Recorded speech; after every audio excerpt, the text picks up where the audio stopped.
मकर राशि वाले मेरे मित्रों, आप सभी का बहुत बहुत स्वागत है मकर राशि भिंड यूट्यूब चैनल में। बंधुओं, पितृ पक्ष प्रारंभ होने से पहले आपके पितृ देवताओं ने आपके लिए भेजा है एक जरूरी संदेश। आपको यह संदेश जानना बहुत अधिक आवश्यक है, क्योंकि आपके पितरों की कुछ जरूरी मांगे हैं। पितृपक्ष प्रारंभ होने से पहले आपको इन जरूरतों को पूरी अवश्य कर देना है, वरना आपके पितृ आपसे नाराज हो जाएंगे। और आप जानते हैं कि यदि पितृ नाराज हो जाते हैं तो फिर क्या होता है, यानी पितृ दोष उत्पन्न हो जाता है। और पितृ दोष जीवन में भयंकर से भयंकर तकलीफें दे सकता है, जातक को जीते जी नरक में जीने के लिए मजबूर कर सकता है। तो कौन सा है वह संदेश? आखिर क्या चाहते हैं आपके पितृ आपसे, और कौन सी हैं वो बातें जिन्हें आपको पितृपक्ष प्रारंभ होने से पहले ही पूरा कर देना है, ताकि आपके पितृ आपसे प्रसन्न हो, आपको आशीर्वाद दें। एक बात याद रखना बंधुओं, यदि आपके पितृ आपसे प्रसन्न नहीं हैं, तो दुनिया की किसी भी देवी देवता की पूजा आपको लगेगी ही नहीं। कोई भी उपाय, कोई भी अनुष्ठान, यज्ञ, हवन या किसी भी प्रकार की विधि विधान से की गई पूजा का आपको कोई फल प्राप्त नहीं हो सकता है, क्योंकि आपके प्रथम देवता तो आपके पितृ देवता ही हैं। यदि वे ही आपसे प्रसन्न नहीं हैं, तो अन्य देवी देवताओं का तो सवाल ही पैदा नहीं होता है। इसलिए आज के इस कार्यक्रम को आपको जरूर देखना है, अंत तक देखना है, क्योंकि यह जो मौका है यह वर्ष में एक बार मिलता है और अब वह मौका आने वाला है। तो इस मौके का आपको पूरा लाभ लेना है, चूक नहीं करना है। तो जयकारा बोलो माता रानी का, जगत माई महामाई माँ भद्रकाली की जय बोलो, माता रानी के दिव्य दरबार की जय बोलो, पितृ देवताओं की जय बोलो। बंधुओं, याद रखना कि जब कोई व्यक्ति इस संसार में आता है तो वह कई प्रकार के ऋण लेकर उत्पन्न होता है। इसके विषय में हमने अपने एक वीडियो में आपको बताया था, जैसे कि देव ऋण, मातृ ऋण, पितृ ऋण, गुरु ऋण। इस प्रकार के कुछ ऋण होते हैं जिन्हें उसे अपने जीवन काल में चुकाना पड़ता है। अब यहाँ पर हम पितृ ऋण की ही बात करेंगे। हर इंसान इस संसार में जब आता है तो वह पितृ ऋण लेकर आता है। अब पितृ ऋण क्यों से मिलता है? क्योंकि उसके पितरों के द्वारा ही इस संसार में, यानी उसके घर के बड़े बुजुर्ग और पुरखे पूर्वजों के द्वारा ही उसे इस संसार में बहुत सारी चीजें अपने आप मिल जाती हैं। जैसे कि एक अच्छी परवरिश मिलती है, उसे खाना पीना, जीवन जीने का तरीका, उसका घर परिवार और जो भी कुछ उसके पुरखे पूर्वज तैयार करते हैं अपने जीते जी, वह सब कुछ उसे मिलता है। इस प्रकार उसके ऊपर एक पितृ ऋण लग जाता है। अब यह पितृ ऋण शास्त्रों में क्यों बताया गया है और क्यों आवश्यक है, इसे आपको जानना बहुत जरूरी है, तो आपको पूरी बात समझ में आ जाएगी। अब होता यह है कि जब कोई व्यक्ति संसार को छोड़कर जाता है, मान लीजिए कि आपके पुरखे पूर्वज जो इस संसार को छोड़कर जा चुके हैं, तो इसके बाद दो तरीके की परिस्थितियों का निर्माण होगा। एक परिस्थिति वह है कि वे ब्रह्मलीन होंगे, यानी बहुत बड़े तपस्वी और योगी हैं, तो फिर तो वे सीधे ब्रह्मलीन होंगे। अब इसकी संभावना बहुत कम ही होती है, क्योंकि ऐसे लोग लाखों में एक दो ही होते हैं। दूसरी परिस्थिति यह बनती है कि वे कुछ समय का इंतजार करेंगे, उनके कर्मों का पूरा हिसाब किताब होगा, फिर उन्हीं कर्मों के आधार पर जो संस्कार बनते हैं, उन्हीं संस्कारों की पूर्ति के लिए उन्हें पुनर्जन्म दिया जाएगा। लेकिन यह इतना आसान नहीं है, इसके लिए समय भी लगता है। तो जब तक समय लगेगा तब तक जो आपके अच्छे पितृ पूर्वज हैं, यानी कि धार्मिक पूजा पाठ करने वाले, उन्हें पितृलोक नामक स्थान पर जगह दी जाती है। वे वहां पर विराजमान रहते हैं। यदि कोई दुष्ट प्रवृत्ति का है, जो कुछ बड़ी बड़ी इच्छाएं लेकर मरता है, तो वह प्रेत बनकर भटकता है।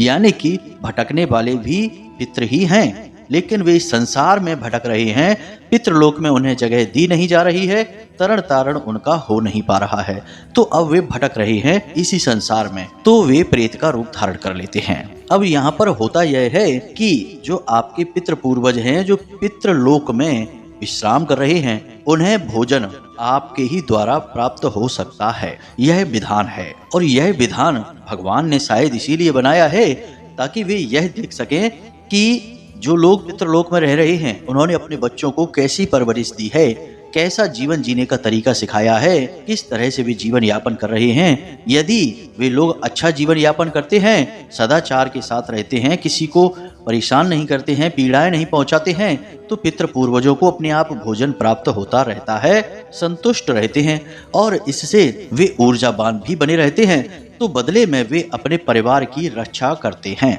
रक्षा किससे करते हैं? जो नकारात्मक ऊर्जाएं हैं। अब नकारात्मक ऊर्जाएं तमाम तरीके की होती हैं, जैसे कि नजर लग जाना, भूत प्रेत, पिशाच, तमाम तरीके की नकारात्मक शक्तियां होती हैं। उन सब से रक्षा आपके पितृ ही करेंगे, लेकिन वे तब ही कर सकते हैं जब वे आपसे प्रसन्न हो, संतुष्ट हो, आप उन्हें नियमित भोजन करा रहे हो, नियमित उन्हें ऊर्जावान बना रहे हो। यदि वे कमजोर रहेंगे तो वे पितृलोक में ही बैठे रहेंगे, बस इंतजार करेंगे कि कैसे भी करके आप उनकी ऊर्जा को बढ़ाएं, उन्हें भोजन दें, उनकी शक्ति बढ़े, तब तो वे आपके लिए कुछ कर पाए।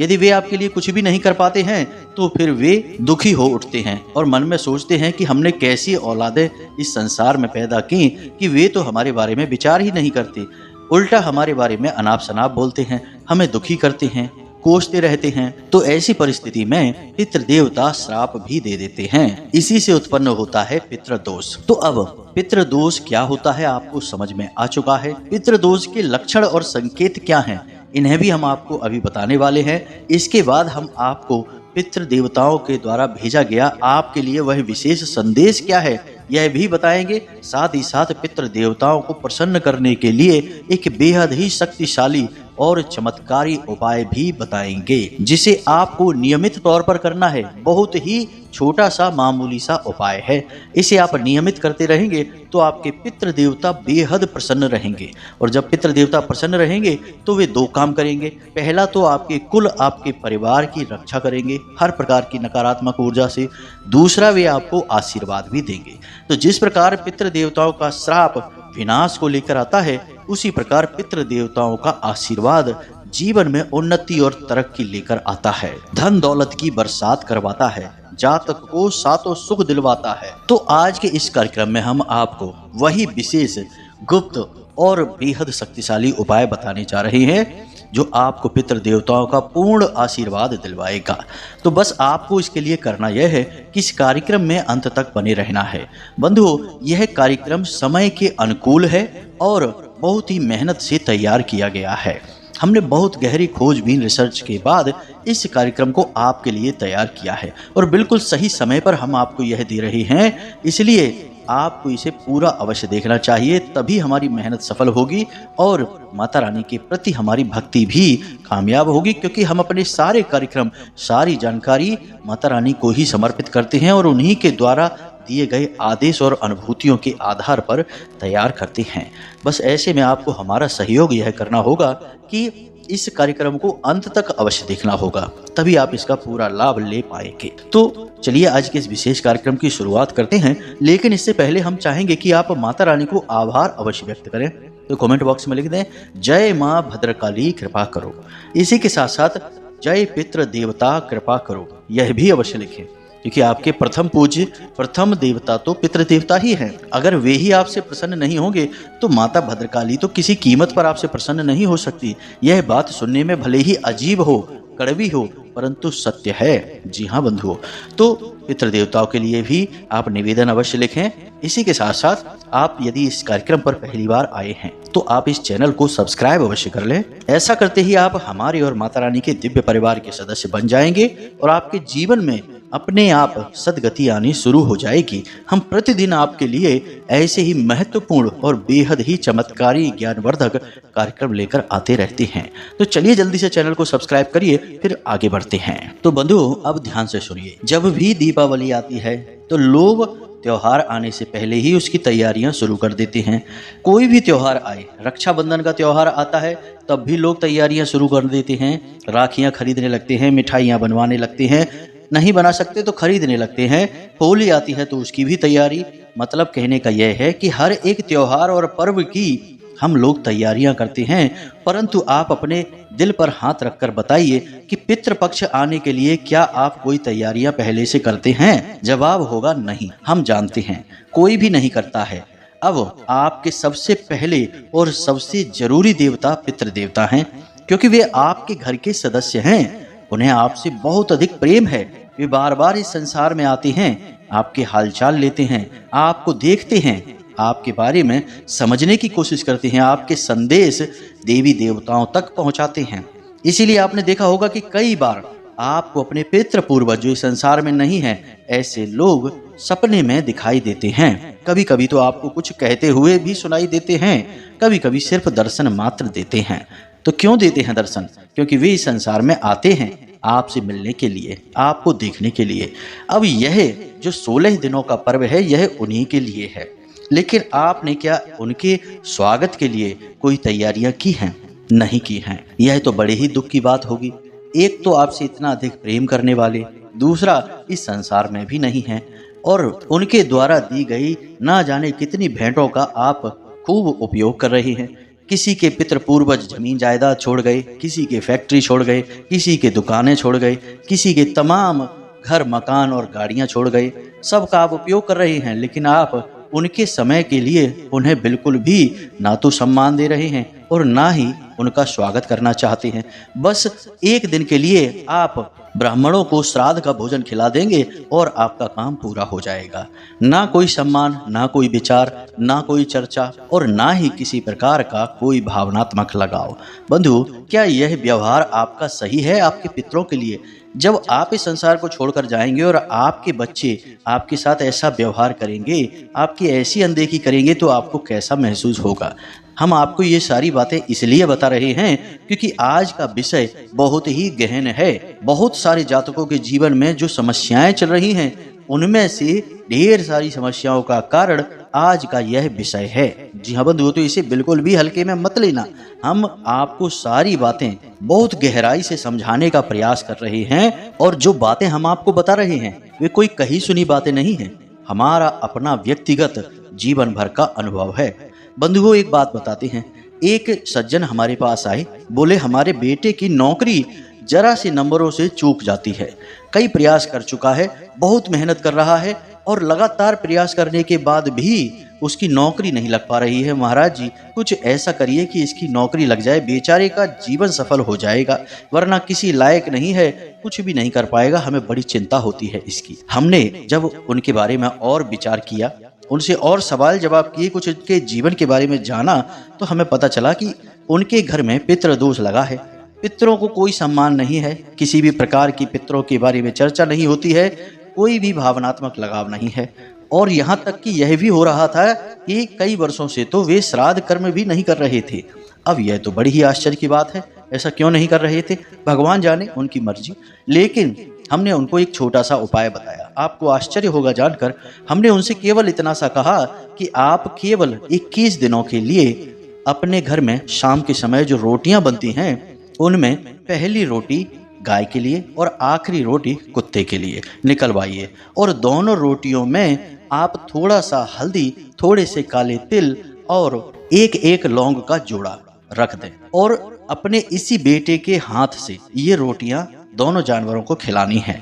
और जब आप इस रोटी को गाय और कुत्ते को खिला रहे हो, उस समय इस बेटे का मुख दक्षिण दिशा की ओर होना चाहिए। वह पितरों की भी दिशा मानी जाती है। बस हमने उससे कहा कि आप 21 दिनों तक इस उपाय को अपने बेटे के हाथों करवाना, बस, और कुछ नहीं करना है। आप यकीन नहीं मानेंगे कि केवल 9वें या 10वें दिन वे हमसे मिले और बोले कि महाराज जी, आपने जो उपाय बताया वह तो बड़ा शक्तिशाली है, वह उपाय तो कार्य कर गया, और हमारे बेटे की एक बहुत अच्छी जगह जॉब लग चुकी है, यानी कि ज्वाइन का उसका लेटर आ चुका है, कुछ दिन बाद वह ज्वाइन कर लेगा। हमने उनसे कहा कि बंधु, यह कोई उपाय नहीं है, यह तो आपके पितृ पूर्वजों के लिए आपका सम्मान है। आपके पितृ देवताओं को ऊर्जावान बनाने के लिए, उनकी शक्ति बढ़ाने के लिए हमने यह उपाय करवाया था। आपके ऊपर पितृ दोष लगा हुआ है। फिर हमने उनको सारी बातें इसी प्रकार समझाई जैसे हम आपको समझा रहे हैं कि अपने पितरों का सम्मान करिए, उन्हें अपने घर में स्थान दीजिए। खाली उनकी फोटो लगा देने से उनको स्थान प्राप्त नहीं हो जाता। फोटो पर भी आपने जो मालाएं टांग रखी हैं, वे प्लास्टिक के फूलों की बनी हुई मालाएं हैं, जाने कितनी धूल मिट्टी उनके ऊपर जमा है, आपने उनकी तरफ कभी मुड़कर भी नहीं देखा है। तो हमने उन्हें बिल्कुल इसी प्रकार समझाया जैसे हम आपको समझा रहे हैं, तो उन्हें सारी बातें समझ में आ गईं, उनकी आंखें खुल गईं। उन्होंने हमारा बहुत धन्यवाद किया। उसके बाद माता भद्रकाली के दर्शन किए और सीधे उन बातों पर अमल शुरू किया जो हमने उन्हें बताया था। आज समय यह है कि उनका बेटा बहुत अच्छी जगह नौकरी कर रहा है, घर परिवार में सुख और शांति है और जीवन बड़ा ही सुंदर बीत रहा है। और इसका कारण क्या है? केवल पितृ देवताओं को प्रसन्न कर देना। पितृ देवताओं ने जहां आशीर्वाद देना शुरू किया वहां बारे न्यारे हो जाते हैं। अब जब पितृ दोष लग गया, कहने का मतलब यह है कि कैसे जाने कि पितृ नाराज हैं, यानी दोष लगा हुआ है, पितरों का श्राप लगा हुआ है, यह कैसे जाने? तो सबसे पहला लक्षण संकेत ध्यान से समझे। सबसे पहला संकेत और लक्षण यही है कि आपको रात्रि को 11 बजे से 1 बजे के बीच में अक्सर नींद टूट जाएगी। अब किसकी नींद टूटेगी? घर में तो इतने सारे लोग हैं, सभी की नहीं, केवल उस इंसान की जो घर का मुखिया है, जिसके ऊपर इस घर को चलाने की जिम्मेदारी है, यानी जो पैसे कमाता है, उस व्यक्ति की नींद रात्रि को 11 बजे से 1 बजे के बीच अक्सर खुल जाया करेगी। जी हाँ बंधुओं, और उस समय में उसे बेचैनी भी होगी, उस समय में उसे कई बार डरावने सपने भी दिखाई देंगे और उसी समय में उसे कभी कभी पितृ पूर्वजों के, यानी कि उसके घर के जो लोग हैं जो इस संसार में नहीं हैं, उनके दर्शन भी होंगे। जी हाँ बंधुओं, और अक्सर सपने में उन्हें काला सांप दिखाई देगा। अब ये उन्हें भी हो सकता है, उनकी धर्मपत्नी को भी दिखाई दे सकता है। तो अब आप विचार करिए कि आपके साथ ऐसा होता है? रात्रि को 11 बजे से 1 बजे के बीच आपकी आंख खुलती है, आपको बहुत अधिक प्यास लगती है रात्रि के समय और सपने में सांप दिखाई देता है, अक्सर बेचैनी रहती है, या तो फिर ऐसा होगा कि आपको 1 बजे से पहले नींद ही नहीं आएगी। जी हाँ बंधुओं, आप चाहे कुछ भी करें या ना करें, लेकिन आपको 1 बजे तक नींद ही नहीं आएगी। 1 बजे के बाद ही आपको नींद आएगी। ये सारे संकेत हैं कि आपके ऊपर पितृ दोष लगा हुआ है, आपके पितृ परेशान हैं और उस परेशानी को आप खुद महसूस कर रहे हैं, क्योंकि बेशक भले ही वे इस संसार में नहीं हैं, लेकिन उनका मन, उनकी भावनाएं आपसे जुड़ी हुई हैं, आप भले ही उन्हें भूल गए हों। और याद रखना कि इस संसार में सारे बंधन बहुत ही कमजोर हैं, या बहुत से तो हैं ही नहीं, बस दिखावा है, लेकिन भावनाओं का जो बंधन है वह बहुत ही मजबूत बंधन होता है। यह तो वह बंधन है जिससे भगवान भी खींचे चले आते हैं, भगवान भी बच नहीं सकते। तो उसी भाव के बंधन से, भावनाओं के बंधन से पितृ आपके जुड़े हुए हैं, वे बेचैन हैं, व्याकुल हैं, तो आप भी बेचैन और व्याकुल हो रहे हैं। अब और भी कई संकेत हैं, लक्षण हैं, इन्हें भी जरा सा ध्यान से समझिए। पति पत्नी के बीच कलह रहेगा, क्लेश रहेगा। जी हाँ बंधु, भाई बहनों के बीच, यानी कि 2 भाई हैं, 3 भाई हैं, आपस में बनेगी नहीं, पिता पुत्र की आपस में बनेगी नहीं। बेशक झगड़े नहीं होंगे, लेकिन विचार नहीं मिलेंगे, मनमुटाव रहेगा, आपस में एक दूसरे से अधिक बात नहीं करेंगे, बस उतनी सी ही बात करेंगे। अगर ज्यादा बात करेंगे तो झगड़ा हो जाएगा, विवाद हो जाएगा। यह भी संकेत है, इसे भी आप समझ लीजिए और मिलाइए अपने जीवन में कि क्या आपके साथ ऐसा है। तीसरा संकेत पैसे को लेकर। पैसे को लेकर संकेत जो है वो कई और चीजों से भी जुड़ा हुआ है और पितृ देवताओं से भी जुड़ा हुआ है। आपके कार्यों में बार बार बाधाएं आएंगी।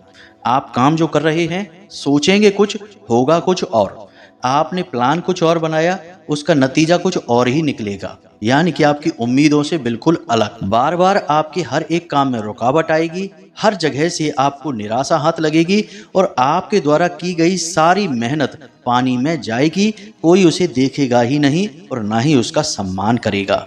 आपको मन ही मन लगेगा कि मैंने कितनी मेहनत की, कितने दिल से काम किया, लेकिन दुनिया के किसी भी इंसान को आप पर भरोसा ही नहीं होगा, आपकी मेहनत पर भरोसा नहीं होगा और आपके बारे में लोग अनाप शनाप बातें करेंगे। कहने का मतलब यह है कि कोई भी योजना सफल नहीं, पैसे को लेकर हमेशा तंगी और हर जगह पैसा फंसेगा, अटकेगा।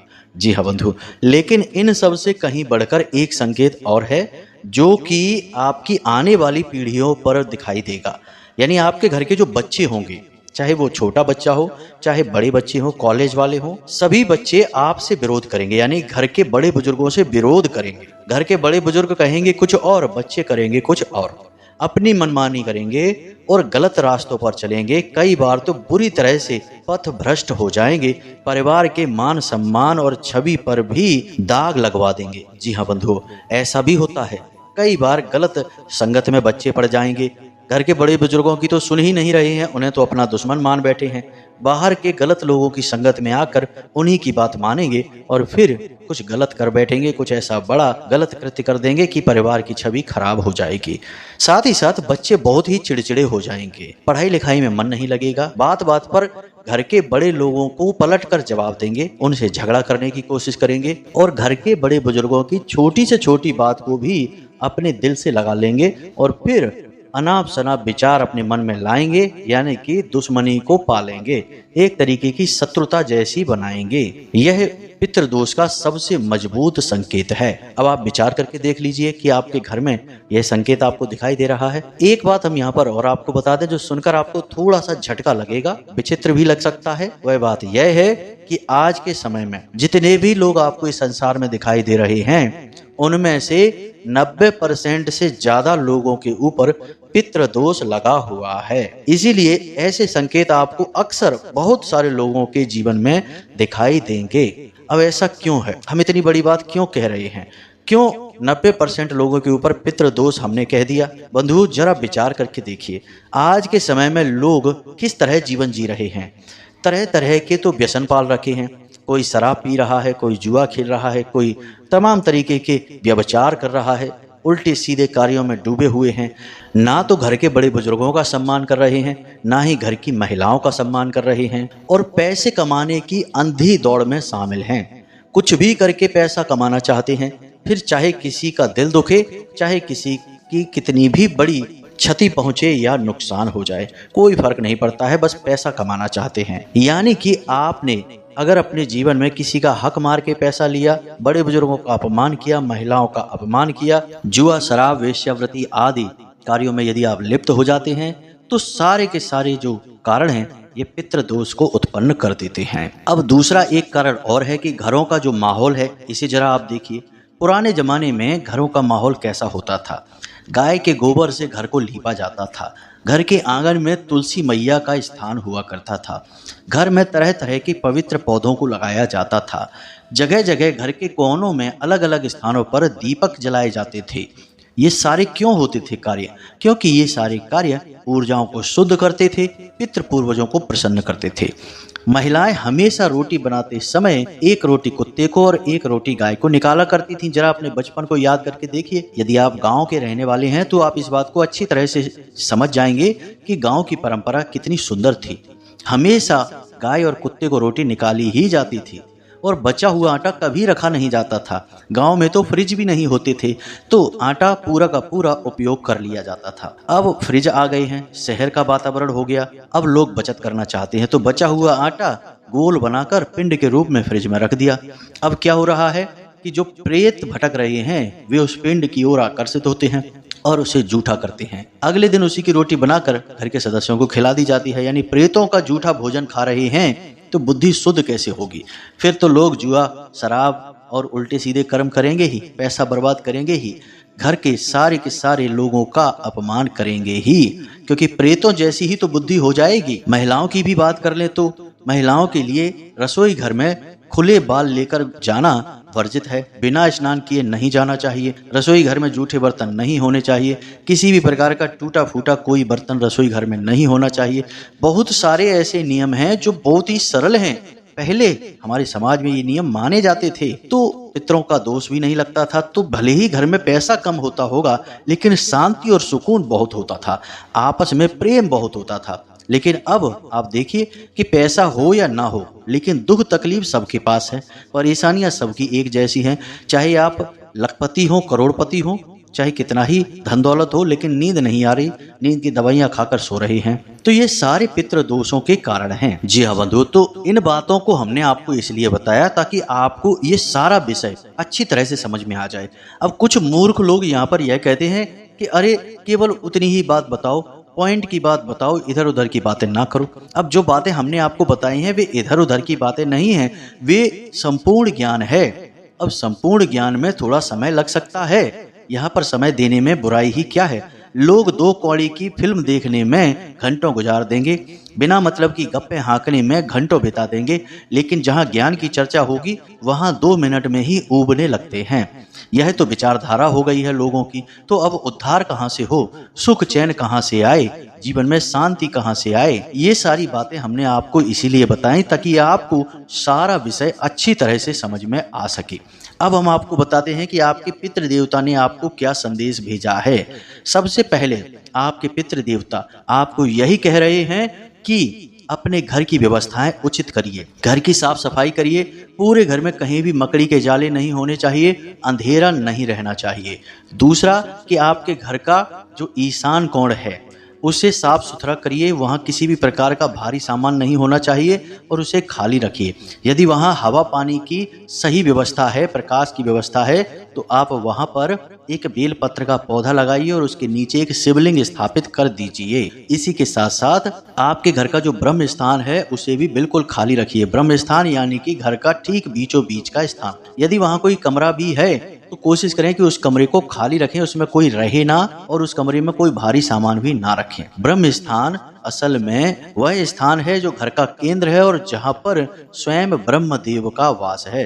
और ब्रह्म देवता कौन है? ब्रह्मदेव इस संसार के रचयिता हैं, तो उनका स्थान पवित्र होना आवश्यक है। ऐसे स्थानों पर जूते चप्पल वगैरह नहीं रखने चाहिए, किसी भी प्रकार की गंदगी आप ना रखें। अब आप यह सब करेंगे, यानी अपने घर के मुख्य दरवाजे की भी सफाई करें और प्रतिदिन वहाँ एक गाय के घी का दीपक जलाना प्रारंभ करें। अब यदि आप यह सब कार्य करेंगे तो इससे आपके पितृ देवताओं को अच्छा लगेगा, उनका स्वागत होगा। याद रखना कि 16 दिनों के लिए पितृ देवता ही इस संसार का संचालन करने वाले हैं, तो वे हर वक्त इस संसार में मौजूद रहेंगे, तो उन्हें बहुत अच्छा लगेगा। आप पहले से ही उनके स्वागत में तैयार हैं। कोशिश यह करें कि अब जब तक पितृपक्ष चलेगा, यानी जब आप इस वीडियो को सुन रहे हैं, देख रहे हैं, तब से आप कोई भी गलत कार्य ना करें। जुआ, शराब, मांस, मछली, किसी भी तरीके का कोई गलत सेवन ना करें, किसी भी तरीके की कोई गलत गतिविधि में शामिल ना हो और घर के सभी लोग आपस में मिलजुल कर एक साथ भोजन करें, चर्चाएं करें और आप अपने घर के बड़े बुजुर्गों का सम्मान करें, उनके साथ समय बिताएं। दूसरा कि आपके पितृ पूर्वजों को बलवान बनाने के लिए 2 कार्य करना आज से ही शुरू कर दें। पहला कार्य कि प्रतिदिन सूर्य देवता को अर्घ देना शुरू करें, क्योंकि पितरों के देवता सूर्य देवता हैं और सूर्य लोक के नजदीक ही पितृलोक है।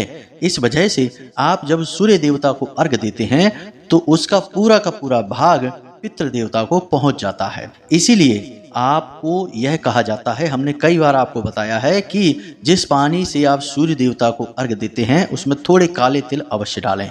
काले तिल आपके पितृ देवताओं का भोजन होते हैं, तो आप प्रतिदिन काले तिल डालकर सूर्य देवता को जल समर्पित अवश्य करें। इसी के साथ साथ प्रतिदिन के भोजन में 1 रोटी कुत्ते के लिए और 1 रोटी गाय के लिए अवश्य निकलवाएं। यानी पहली रोटी, जो महिलाएं रोटियां बना रही हैं उनसे कहें कि पहली रोटी गाय के लिए निकालें और अंतिम बची हुई रोटी कुत्ते के लिए निकालें। और भूल कर भी आटे को फ्रिज में ना रखें, यानी माड़ा हुआ आटा, गूंदा हुआ आटा यदि आपने घर में कहीं रख दिया तो प्रेत तुरंत आ जाएंगे आपके घर में। अब समझिए कि जैसे पितृ इस संसार में आएंगे और रहेंगे, वैसे ही प्रेत तो पहले से ही यहाँ भटक रहे हैं, उन्हें तो पितृलोक में प्रवेश ही नहीं दिया गया है, तो प्रेत तुरंत आकर्षित होंगे और उसे जूठा करेंगे। तो इस पितृपक्ष में तो आपको भूलकर भी गूंथा हुआ आटा अपने फ्रिज में नहीं रखना है। यदि बच जाता है तो उस पूरे आटे की रोटियां बनाकर कुत्तों को खिला दें। बस इन उपायों को आप करें, जीवन शैली को सुधारें, अपनी भाषा शैली को भी सुधारें और अपशब्दों का प्रयोग ना करें। बस इतने से कार्य आप करें। यही आपके पितरों का संदेश है आपके लिए और यही आपके पितर आपसे चाहते हैं। यदि आप यह करते हैं तो आपके पितर आपसे तुरंत प्रसन्न हो जाएंगे। फिर जरा सा श्राद्ध कर्म करने से ही आपके पितर तुरंत आपको आशीर्वाद देंगे और पितरों का यदि आशीर्वाद मिल गया तो फिर आपके बारे न्यारे हो जाएंगे। जी हाँ बंधुओं, कई सारे आपके नकारात्मक कर्म, आपके कष्ट तुरंत कटने शुरू हो जाएंगे। तो हमने जो जानकारी आपको दी है, इस जानकारी का प्रयोग करिए और अपने जीवन में बदलाव होते हुए खुद महसूस करिए।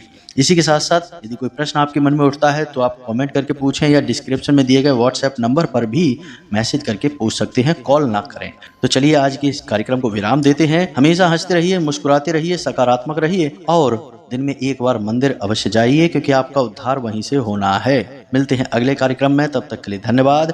प्रेम से बोलिए जय माई की, जय माँ भद्रकाली।